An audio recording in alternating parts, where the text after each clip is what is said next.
What's up, movie crew? Welcome to a potential beginning of a new series. Before I get started, if you are new to this channel, my name is Luke, this is Let's Watch a Movie, and if you're anything cinema and physical media related, you've come to the right place, so hit that subscribe button. Alright, I gotta be honest with everyone, my plans for videos this week have fell through. And I've only got one video up for the week. So I am thinking about going through my collection and doing two different series. One will be I love this movie, and as you've seen for this one, I hate this movie. The one that gets the honors, or dishonors, I guess you could say, for being the first for why I hate this movie, is the DC animated universe movie Batman Hush.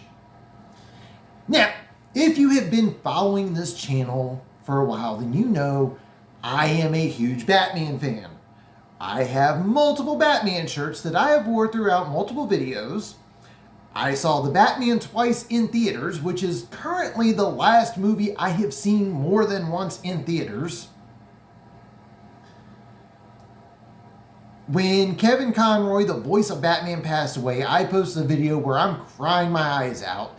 I've done ranking videos for multiple, not just Batman, but DC stuff.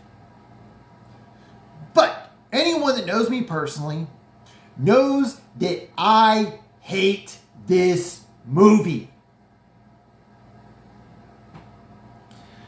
Alright. For those that don't read comics, I've been asked before, why do you hate this movie? Because it doesn't seem bad. It's not a great movie, but it's not, I don't get why you hate it as much as you do. Alright, little bit of backstory for those that are unaware. I don't like comic book movies because comic book movies are the in thing. Well, they're kind of on a downward swing right now, but comics are the reason that I learned how to read when I was younger. When I was a kid, DC had Batman the Animated Series, Superman the Animated Series, Batman Beyond, Static Shock, Justice League Unlimited. Marvel, they had Spider-Man the Animated Series, X-Men the Animated Series. There was a Fantastic Four series, Incredible Hulk, Iron Man. They even did a really crappy Avengers cartoon at the end of the 90s. So, why I hate this movie? Let me start off by saying that Batman Hush, the actual story that was written by Jeph Loeb and Jim Lee, is freaking amazing. It is one of the best Batman stories of the 2000s. I stand on that. So why do I hate this movie as much as I do? It's all the stupid changes that they have made in this movie and trying to condense a 12-issue story into an hour and 20 minutes. First things first. At the time when this movie was released, in the comics they were doing the Bat and Cat wedding, where we're finally going to have Batman and Catwoman get married. I got no problems with that. Good stories in there. There's a lot of good stories ever since the beginning of Batman being a character about the push and pull relationship between him and Catwoman. So explain to me why Batman Hush, the main storyline, is the Bat and Cat relationship.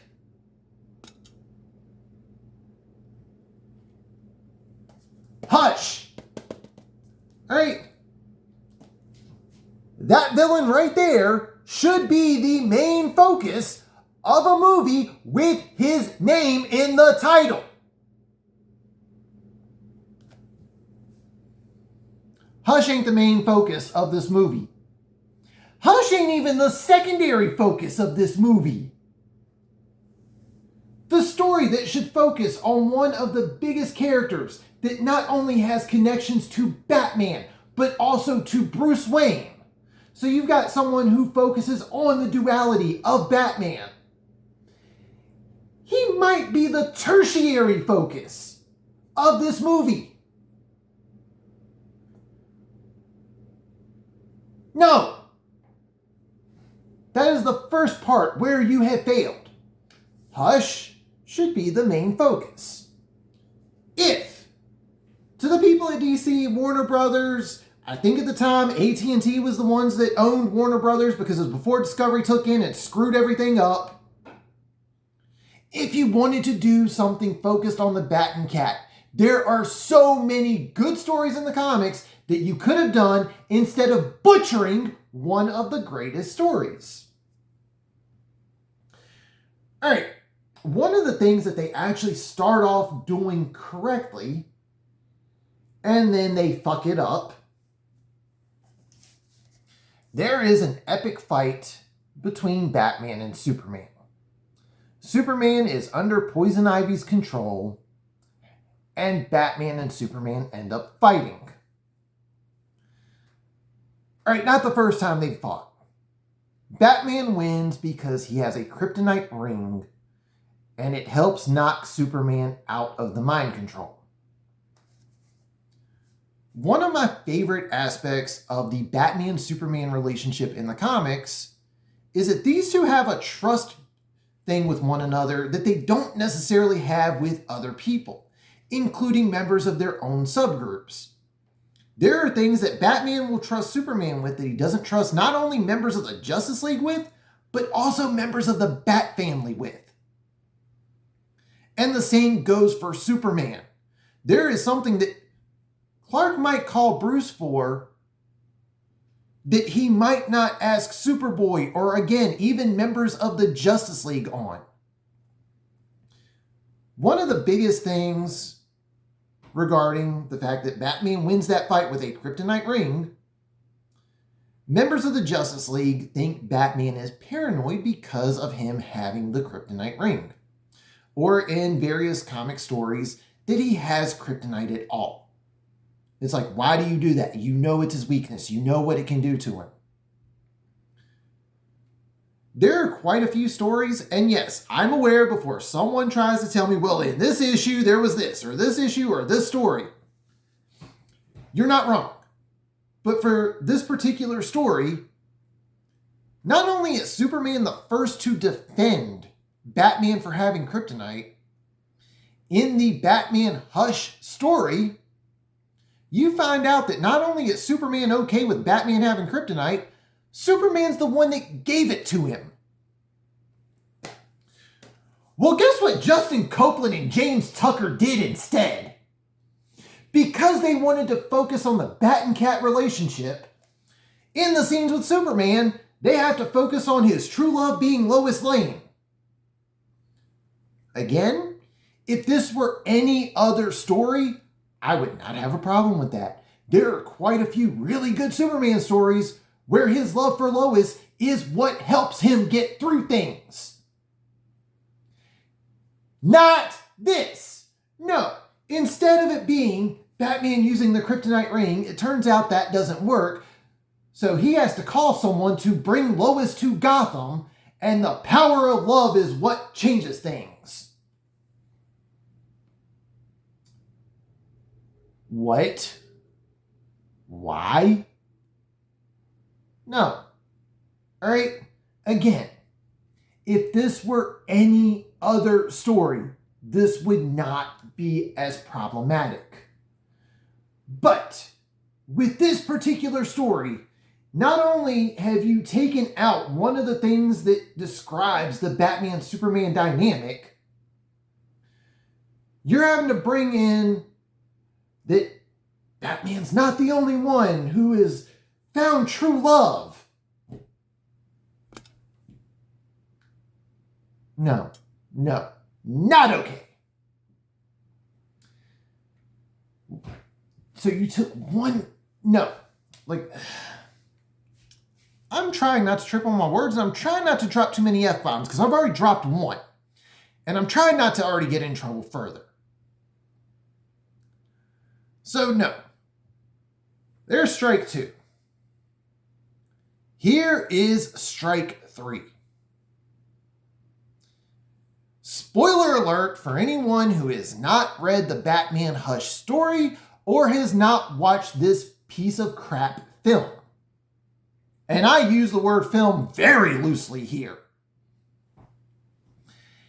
In the Batman Hush comic, Hush is revealed to be Tommy Elliot.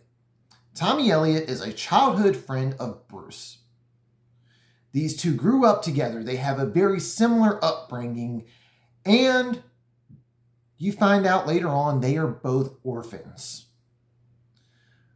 Tommy goes away. When he comes back, you find out that he is Hush. He did enough studying to realize that Batman and Bruce Wayne are the same person. So that he wanted to not only go after Batman, he also wanted to go after Bruce Wayne. And there are various flashbacks throughout the story showing their childhood together, what caused them to drift apart, and Hush has one of those monologues at the end of the story about why he hates Batman and Bruce Wayne, why he's jealous of Batman and Bruce Wayne, and how he himself becomes an orphan. In the movie, they start off by showing those flashbacks, which makes sense because it shows not only Bruce Wayne and Batman's connections to Tommy Elliot and Hush, but it also tells one story while going through the present day stuff. Tommy Elliot is not Hush in this particular movie. It's the Riddler.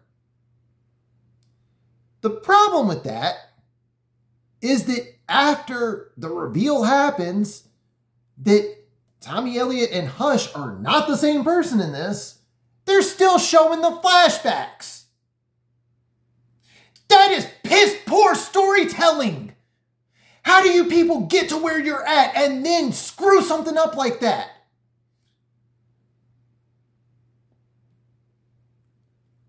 You don't need those flashbacks now. So why did you keep that element in there, but then change who the villain really is all along? All you did was you kept those in to pad the runtime.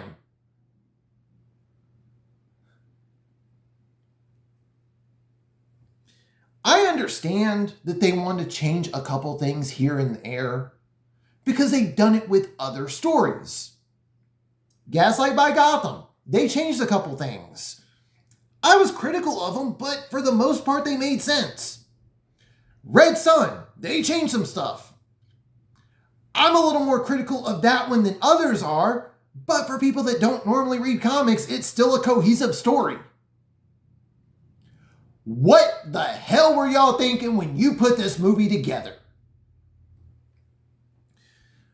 When DC first started with these animated movies, people were very critical of how much stuff they cut out of Superman Doomsday to the point where DC decided to do a more cohesive adaptation of The Death of Superman with the 2-part animated series, The Death of Superman and Reign of the Supermen.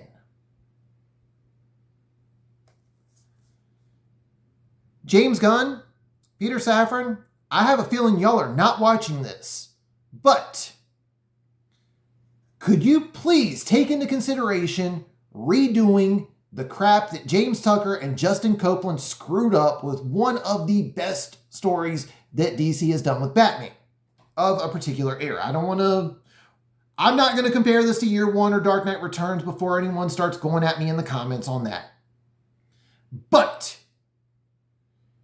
they screwed a lot of stuff up with this. Because of that, I hate this movie.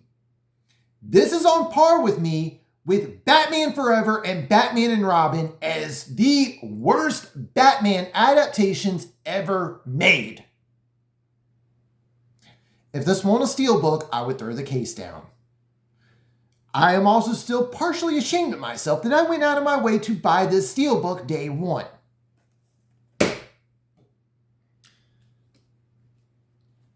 If you've already seen my reviews before where I've written it on Reckaby, I think I've got it on Letterboxd as well, then you already know that I don't like this movie. I don't need to go any further into that. but I think I either gave it a 1.5 out of 5 or a 2 out of 5. And that was just me talking about the story. There's a lot of other stuff I don't like. So, comment down below. Would you like to see me talk about more movies that I hate? And I'm going to balance it out on this one. Since I talked about why I hate this Batman movie, I am going to do another one called I Love This Movie, and it's going to be one of my favorite Batman movies. And that's going to do it for this one. If you are new to this channel, hit that subscribe button. You like what you see, leave a thumbs up. Comment down below. Do you hate this movie as well? Would you like to see me continue doing reviews of movies I hate and movies I love? Or to those that want to fact check me on certain stories, go on ahead and do that too, because I'm sure someone's going to do that. But that's going to do it for this one. Thank you all for watching, and tune in next time.